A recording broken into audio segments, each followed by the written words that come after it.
расадхонаи Санглох аз нигоҳи иқлими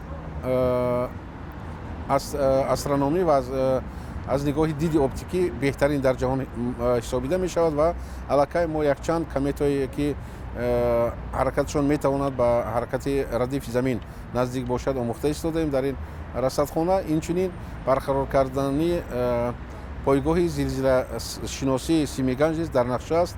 Аллакай корҳои барқароркунӣ дар ин ҷо шурӯъ гардидааст ва нақша дорем ки дар нимаи дуюми моҳи майи соли 2016 мо дар заминаи ин пойгоҳ як семинари илмӣ ва симпозиуми байналмилалӣ дар масъалаи заминларза, роҳҳои пешгӯӣ кардани заминларза ва бартараф кардани оқибатҳои харобовари он як бо иштироки мутахассисони сатҳи баланди ҷаҳонӣ симпозиум байналмилалӣ баргузор кунем.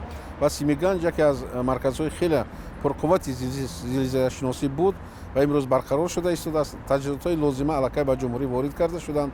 Мо дар ин ҷо дастгоҳҳои бисёр ҳам ҳассос ва заминларзаро дар чуқуриҳое ки қаблан омода шуда буд васл мекунем ва ҳама рӯза 24 соат шабонарӯзӣ дастгоҳҳо кор мекунанд ба тарзи онлайн пайваст мешаванд ба маркази зилзилашиносии Академияи илмҳои ҷумҳурии Тоҷикистон ва мо метавонем ин баъд дар ин самт таҳқиқотҳои хуби илмиро ба роҳ монем.